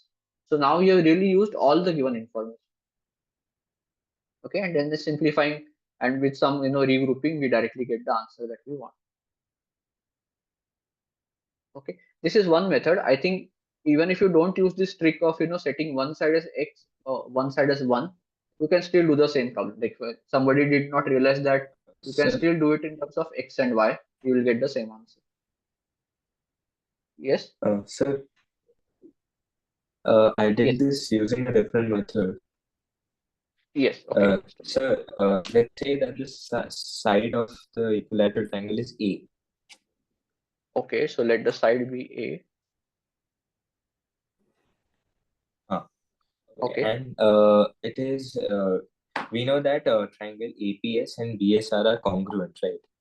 Yes. That implies that triangle QAB is isosceles and one angle is Yes. 90, right? Yes. Correct. Which means that the so I use trigonometry in this. Okay. Say the side is, so the side of the equilateral triangle is A, therefore AQ is just A sine 45 and QB is A sine 45, right? Yes.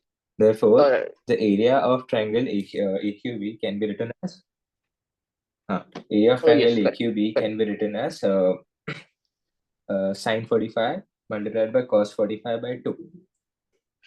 Yeah, and Now, sine 45 and in cos triangle 45 just APS, 1 by root 2, right? Yeah, 1 by root 2, yes. And Yeah, then okay. triangle APS and BRS, if we see angles PAS, SAR and SAR and BAQ form a linear pair, right? Yes, correct. So 45, 60, and the third angle will be 75. And one angle is 90, so the other angle will be 15. Yes, correct. So we know that sine 30 is 1/2 and cos 30 is root 3 by 2. Using that, we can Yes, find cos 15 and sine 15. yes. So So using the we get half angle triangle, formula, sorry, right? the area of, yeah, half angle Yes. formula. And Okay. therefore, the area of triangle APS Mm-hmm. will be a square sine 15 multiplied by cos 15 by 2. Yes, correct. So if you find the values of sine 15 and cos 15, you get them as Mm-hmm. the square root of 2 minus root 3 by 2 and 2 plus root 3 by 2. You input that over here and you get the area of triangle APS as a square by 8. Mm-hmm. Okay. And similarly, triangle AQS as a square by 4. And you find the ratio, you get 2 and square it, you get 4. Mm-hmm. Okay. Okay. So, Yeah, I think this is a fine method. I think the only problem I would say is that, I mean, not a problem, but I mean, at the 10th standard level, people typically don't know the half angle formula. So that is where maybe it will sir, be it's difficult given to in make. the old edition of our textbook. So, and Oh, I really? But have that luckily. So, interesting. Do they prove the formula or they just give it? no, they just gave it. Okay, okay, I see. Interesting. So by the way, which board is this? Is it SSC or CBSE? CBSE. CBSE. Okay, interesting. So, okay, looks like in CBSE they give this half angle formula. Anyway, everybody, in They case you used to don't give know, it before 2019, sir. Like after NEP, they removed it. So, I see. I see. Interesting. Okay, but okay, for everybody, I will suggest not to bother with this because you are going to learn this definitely in your 11th and 12th standard. But yes, Sir, if you know the value of sine 30, you can find the half of that using this method. sir, by using two variable, it is more easier. Yeah, it is As possible to do it to variable also. Yeah, there is no problem. So yeah, yes, if you, I think, yeah, I agree. It is not that probably that is easier also. I also agree. Correct. yes. But in general, sometimes this method, so that is why I mentioned it. Sometimes it is useful to set one length as one to reduce your variable count. Yeah, so it is up to you whether you want to eliminate that y or you want to keep the y. Okay, any other comments?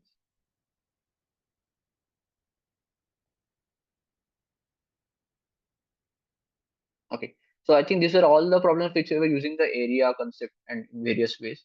Of course, same as physics and chemistry, I will also give you a practice paper where you have at least one or two more problems of this type to try out.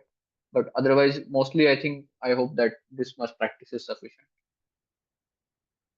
Okay, then let's go to a few questions which are more heavily based on trigonometry. So starting with question 26. Again, only thing that you need to know is the sine and cosine definitions. Nothing more than that is expected at this level. And of course, sine square theta plus cos square theta equal to 1. But yeah, that is the only expectation.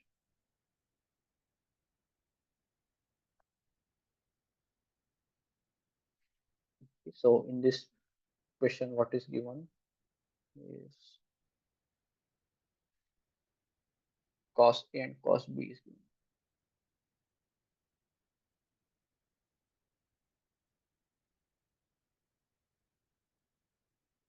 Cos A is 2 by 3, so maybe something like this. And cos B is 1 by 9, which is very small.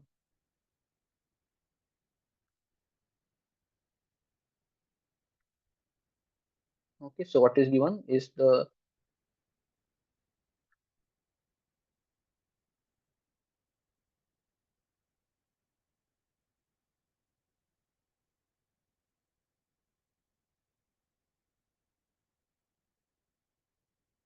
okay. So the first question that you may have is that you want to apply trigonometry, but for that you require a right angle triangle. And in this diagram, there is no right angle given. So what you should do, so you can construct a right angle triangle, right? Like drop a suitable altitude. So for example, here, because the information about A and B are given, so naturally if I draw the altitude from C, it will create the right angle triangle for both the angles. in a single construction. So that is why that is a natural choice. So let that point at the base be D. Okay. Then now if you start to interpret the information, so first if you look at triangle BCD, okay, I know cos of angle B, which is adjacent side upon hypotenuse, so BD upon BC, which is given as 1 by 9. And I know BC is 24. So from this, I can find the length of BD. So BD.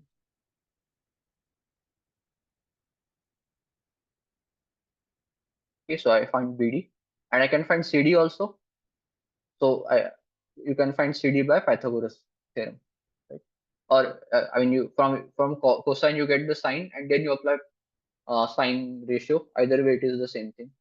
Okay, so CD will be root, or CD square will be 24 square minus BD square, right?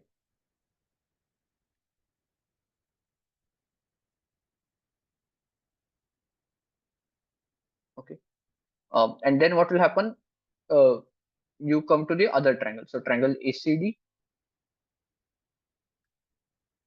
Again, I can take the angle A, which is given, cos of A is given. And so if I apply the formula sine square A plus cos square A,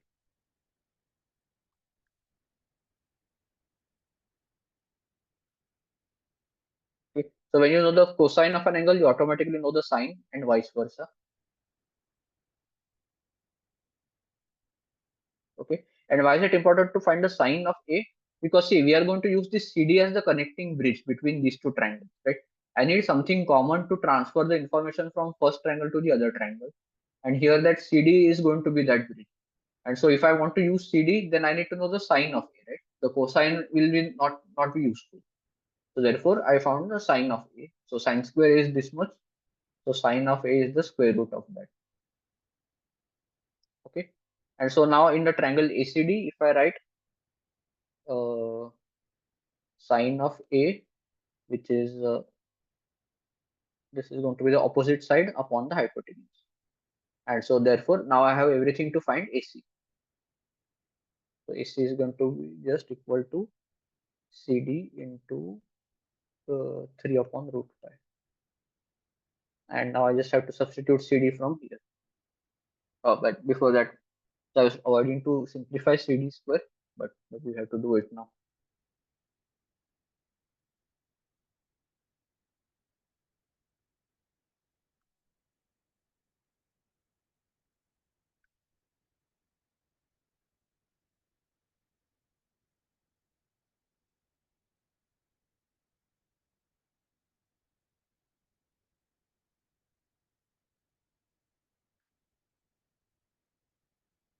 Okay, so this is CD square. And so therefore CD will be square root of that.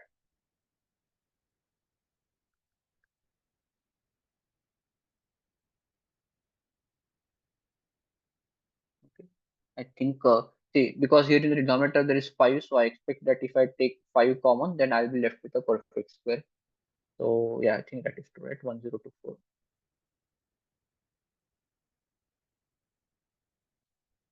which is 32 square. So this is root 5 into 32 upon 3.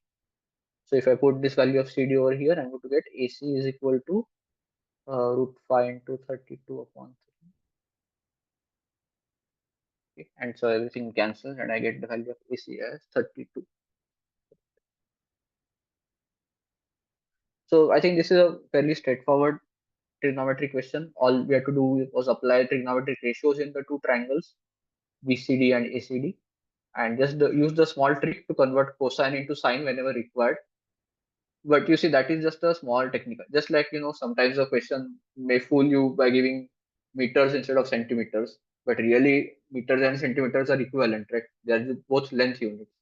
So in the same way, cosine of A and sine of A are not really different quantities, like in terms of information that they are providing to you. Sir, please give me 2 minutes to note down this. Okay, sure, please.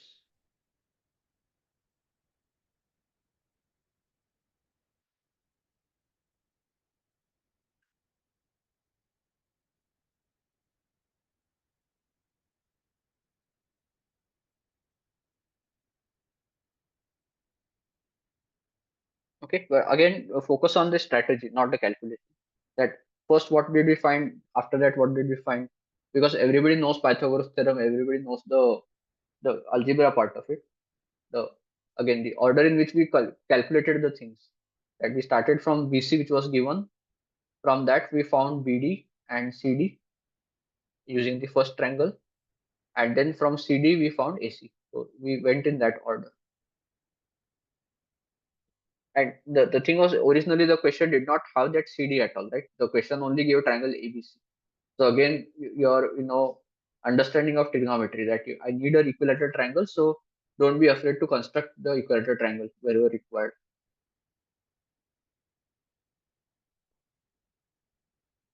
Okay. Any other comments about this question?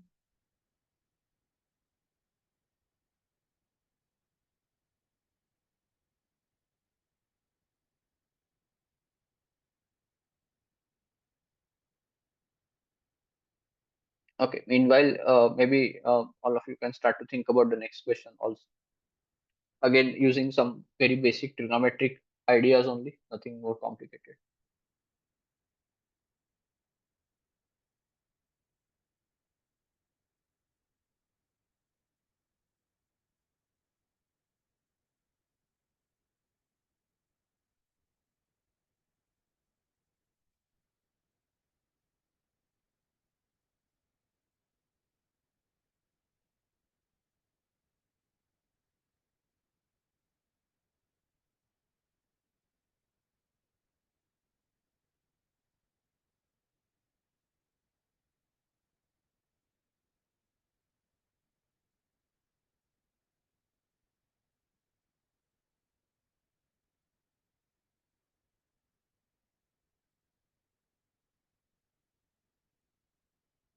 Okay. So going to the next question. So again, in this, if you just look at the diagram, again it is clear that cos of angle ACB is given, and there is no right angle. So again, we have to construct the right angle somewhere. And so the I think that this question can be done in multiple ways depending on how you want to do it, because the right angle has to be opposite angle C, but there is a choice there, right? You can construct the right angle on about any of the two sides. So basically, in this triangle, what is given is cos of angle ACB.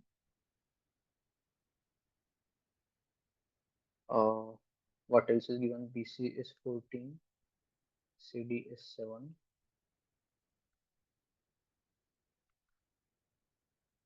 Okay. So it seems like a lot of scattered information is given, right? Some part about this angle, some other completely different ratio. So how to connect everything, it is not clear. But to start to use this information, like to use this cos ACB, so opposite this angle, I want to construct a right angle. So the choices are, I can construct the right angle here also, or I could construct it here also, right? So which of the two is better? We have to think about that. Which of the two will give us more useful information? So Sir, so that B. on BC, so I mean the vertical one, okay, No, on AC. on AC, okay, so this one, okay. So I know how to solve the problem using both approaches actually. So I'm trying to remember which one is better. Okay, let us proceed with this one. Let us see where we go from here. Okay, so this point is T. Okay. So what will happen here is that, so you know the length of BC. So BC is 14, and you know this cosine. Let not mark it here. So which length can I find using this information? Cos of angle ACB is the same as cosine of angle TCB is 3 by 5. So 3 by 5 means, by the way, this is again one thing you should know, that your common Pythagorean triplets like 3, 4, 5, it should be in your mind that immediately when you see the cosine is 3 by 5, which means that you know all the remaining three sides, right? If this is 3 and this is 5, the third side is obviously 4, and this is the angle that is given to you. So quickly you can, so in your mind, this shape should be ready, just to, pick up this shape and put it on your existing diagram. Okay, so here the hypotenuse is 5, so which means this is the 3, right? If I just write the ratios, right, different color. So these are not the lengths, but these are the ratios of the 3 sides. So this is 5, this is 3, this is 4. So all the 3 sides are in this ratio, 3:4:5. So we can quickly find the length of CT and BT, right? So CT is nothing but 3/5 of the hypotenuse,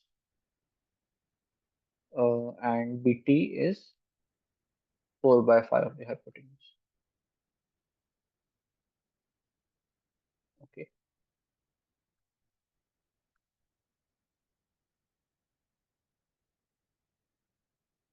Okay, so I found CT and BT.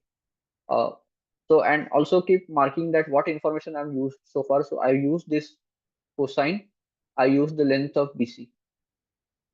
Okay, but now what to do after that?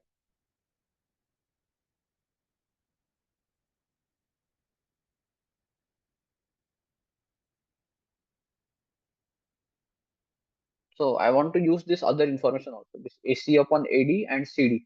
This information also I want to use somehow.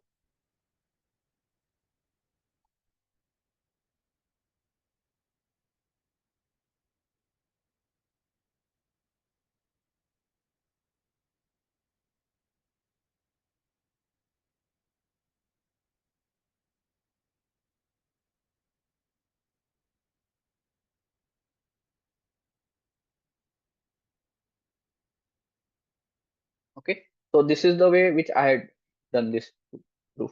So I want to connect CD also to my diagram, and I want to use this BT also. So what if I construct a perpendicular from this point C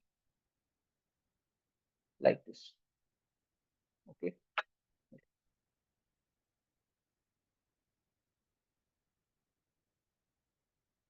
Sorry. अरे, perpendicular से नहीं. ठीक है.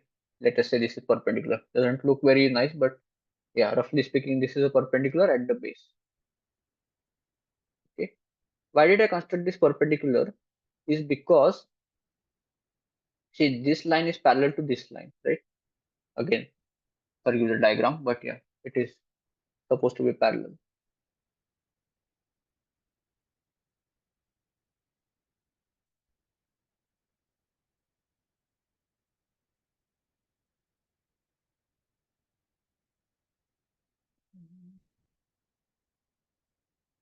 No, sorry, let me think again.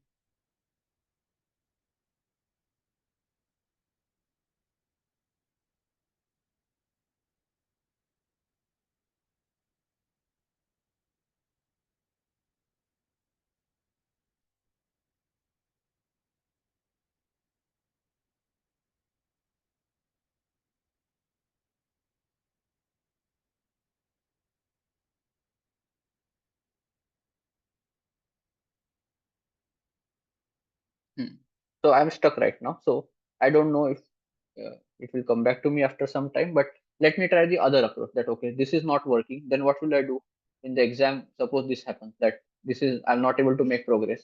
So then go back to your original decision that, remember, we had the choice that which altitude I wanted to drop. So we constructed, in this case, we constructed from point B. Okay. So let us try the other approach. Let us construct from point A instead. Okay? Let us see if that gives us something different. So, and sometimes this will happen that, your first attempt did not go as per your plan. So you go back and see what assumptions you made, and can you change some of those assumptions. So now this time what I'm going to do is I'm going to construct the altitude from point A. Okay? And let us see if that helps. Okay. So now again, let me call this point S, let us say. Okay. So now again, what is given to me is this cosine is given.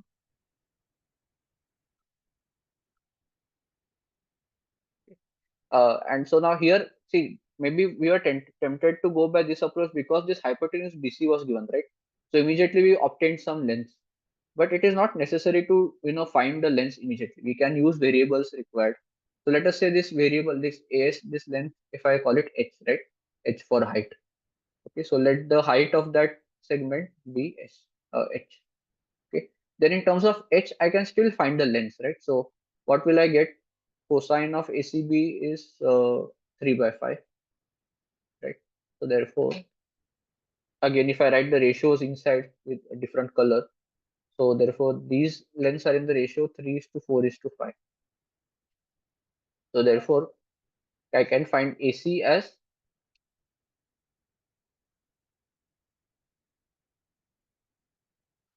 so cosine of ACS is the adjacent base upon the hypotenuse, and the sine of that angle is the opposite side upon hypotenuse. And again, if I know the cosine, I know the sine also, right? By the formula sine square plus cos square theta. Okay. And so therefore I can write, and in this formula I know AS is, I assume that AS is small h, right?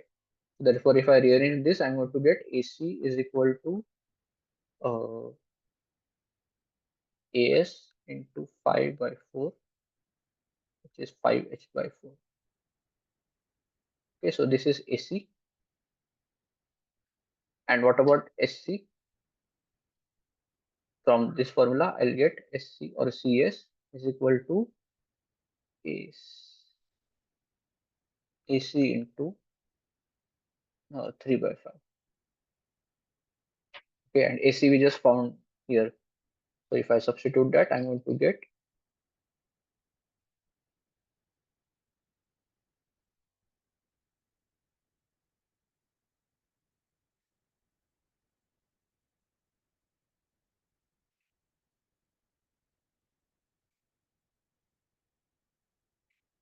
okay. So I found this AC and CS. So I think we are making progress because now I know the ratio of AC and AD. Okay, so do you see how the solution might be completed? That I want to connect all this given information. So I know CD is 7. I just found the length of SC as 3h by 4. So I think I'm getting ready to apply Pythagoras theorem in triangle ASD, right? So like if I write that step directly, Pythagoras theorem in triangle ASD will give me AS square plus SD square is equal to AD square. And you see in the entire calculation, the only variable is h. So everything will be terms of h only. So I can solve and get the value of h, right? So AS square is simply h square. Now HD is nothing but SC plus CD, right? So that is 3h by 4 plus 7 square is equal to AD square. And yeah, AD we have not found, but AD we can find because that ratio is given, right? AC upon AD. So quickly on the side, let me find AD is AC into 3 by 4, right? Therefore it is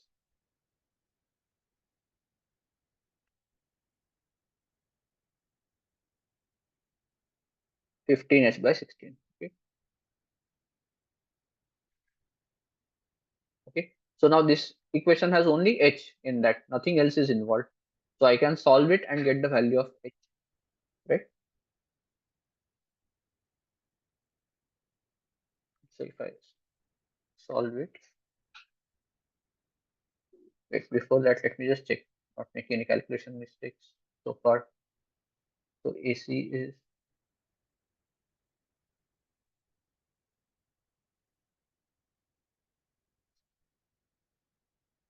so I found one calculation mistake just now. I don't know why. I thought that maybe I was rushing. So the AD, if I rearrange this, I made a mistake over here. And I should have taken the reciprocal. So this is actually 4 by 3, not 3 by 4.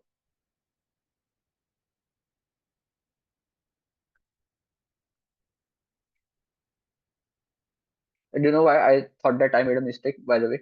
Because here the denominator is 16 and I'm going to square 16. So I'm going to get 16 square over here. And there's nothing on the LHS to cancel that. So that looked a little bit suspicious to me. So that I thought, maybe I need to go back and check my calculation. Okay.